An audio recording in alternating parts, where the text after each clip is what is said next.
साहब बहुत बहुत शुक्रिया हमारे साथ इस बातचीत में शामिल होने के लिए आपका। आज एक अहम दिन पर Jairam, my question is to you, are you revising your targets on market post this budget? Because एक ये बहुत बड़ा ट्रिगर था मार्केट के लिए in a very gloomy environment.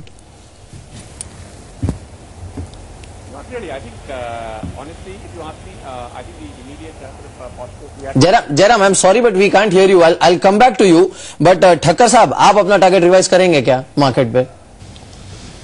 नहीं, टारगेट हमारा मार्केट के लिए सेम था कि यहां से लगभग मार्केट 15 से 18% का लगभग ग्रोथ देगा within a year. We were not influence by the short term gyration जो मार्केट ने देखा, क्योंकि मार्केट का आप ओवरऑल ट्रेंड देखोगे in terms of corporate earning, वो लगभग सेम रहता है before budget and after budget. जैसे मैंने कहा कि यहाँ पे सेंटीमेंट सुधरता हुआ दिखता है, तो उस हिसाब से वो टारगेट पहुंच जाएंगे। पहले जो डाउट था कि मार्केट यहाँ से क्या 15 से 17% का ग्रोथ देगा, I think with this kind of sentiment improvement target would be same, but possibility of reaching this target has improved. चलिए mister Sunil Godwani, can you listen me sir? Mister Godwani, आपसे सवाल है, डिसइन्वेस्टमेंट के का टारगेट दोबारा 40,000 करोड़ रुपए रखा गया है। आपको लगता है कि वाकई सरकार जो है वो काफी ज्यादा सीरियस है और आपको लगता है कि इससे काफी फायदा मिलेगा? मिस्टर गोदवानी, चलिए मिस्टर आनंद राठी साहब, आपको ये सवाल है मेरा। हाँ बिल्कुल, डिसइन्वेस्टमेंट मुझे लगता है कि 40,000 करोड़ अगले वर्ष करना मुश्किल नहीं होगा, क्योंकि ऑलरेडी काफी तैयारी हो गई और कई पोस्टपोन होकर इस साल से अगले वर्ष चले गए हैं। तो 40,000 करोड़ का आंकड़ा बिल्कुल ठीक लगता है। उसको अचीव करना, बल्कि उसको एक्सीड करना मुश्किल नहीं होगा अगले वर्ष, और इससे डेफिनेटली एक बड़ा फायदा होगा। स्टॉक मार्केट में अच्छी क्वालिटी स्टॉक्स आएंगे, एफआईज का पैसा आएगा उसमें। I think this will be positive for the market. जी, हमारे साथ मानसी जी मिश्रा भी बने हुए हैं, सी जयराम साहब हैं और मोतीलाल साहब भी हमारे साथ बने हुए हैं। Mansi ji, my question is to you about auto sector. यहां पर काफी एक ओवरहैंग था कि स्टिमुलस रोल बैक होने वाला है, तो हो सकता है एक्साइज स्ट्रक्चर में कुछ बदलाव किया जाए और शायद एडिशनल ड्यूटी यहां पर लगाई जाए, लेकिन ऐसा कुछ नहीं हुआ है। Will it be a positive for auto?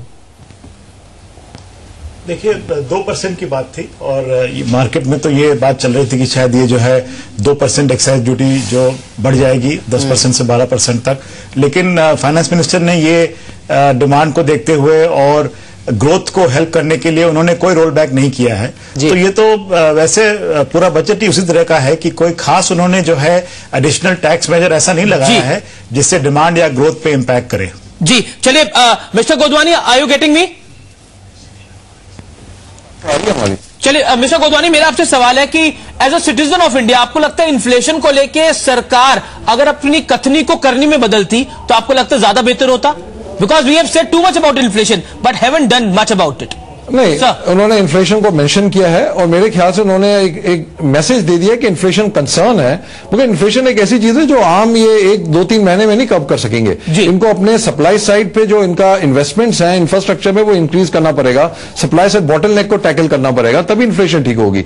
Agriculture के ऊपर भी इन्होंने पूरा अपना जोर दिया है कि आप देखिए कि वहां पे डिफरेंशियल प्राइस है बिटवीन प्रोडक्शन एंड जब तक एग्रीकल्चर कंज्यूमर को पहुंचता है, प्राइस डिफरेंशियल का उन्होंने जिक्र किया है। तो मेरे ख्याल से इंपॉर्टेंस काफी दिया है। Sir thank you so much. एक सवाल जो मैं आपको बताना चाह रहा हूं, एक आंकड़ा है 5.04% एग्रीकल्चर ग्रोथ रेट। पिछले साल सूखा पड़ा था, क्या हम बैरोमीटर लेंगे पिछले साल के सूखे को?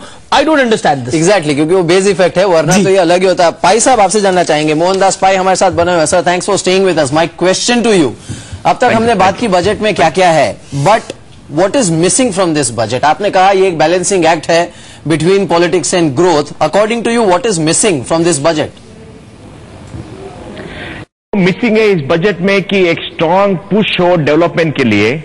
फॉर एग्जाम्पल इंफ्रास्ट्रक्चर के लिए थोड़ा कुछ बात किया गया है कि बॉन्ड इतना होगा, एक बोरोइंग के लिए इतना होगा, लेकिन ज्यादा इन्वेस्टमेंट के बारे में नहीं बात किया है।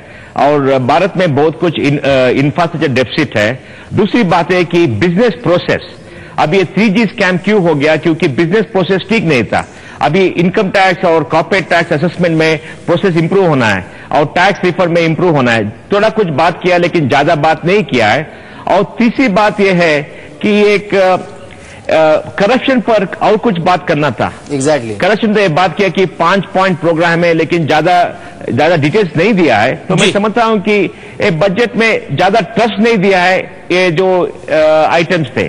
चलिए मिस्टर पाई, मेरे साथ बहुत आपका एक ब्रीफ क्वेश्चन है आपसे। महंगाई को लेकर हम कई बातें हुई हैं, लेकिन आपको लगता है कि मिस्टर मुखर्जी जो थे उन्होंने महंगाई को टच जरूर करा, लेकिन उसके लिए वो सोल्यूशन नहीं दे पाए। वो पिछले 2 साल से ट्राई कर रहे हैं सोल्यूशन के लिए, लेकिन शॉर्ट टर्म सोल्यूशन मुहैया कराते हैं, लॉन्ग टर्म के लिए बात नहीं। मेजर इरिगेशन प्रोजेक्ट्स की अनाउंसमेंट नहीं है इस बजट के अंदर। आपको लगता है ये एक चिंता का विषय है बड़ा इस समय, क्योंकि देश जो है वो महंगाई से जूझ रहा है। अगर इन्फ्लेशन बढ़ती है तो फिर ग्रोथ आनी मुश्किल है।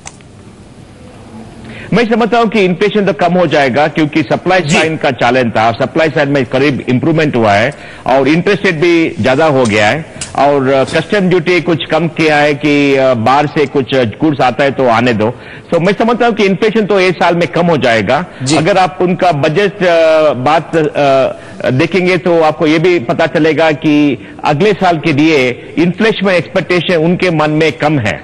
तो मैं समझता हूं कि इन्फ्लेशन अभी तो थोड़ा कम हो जाएगा। तो लेकिन जो चैलेंज है इन कंस्ट्रेंट्स जो इकोनॉमी में है, वो कंस्ट्रेंट्स के लिए निकालने के लिए उन्होंने ज्यादा बात नहीं किया। मुझे उस पर वरी है। जी, in fact I think is counting on that, तभी उन्होंने 4.6% का टारगेट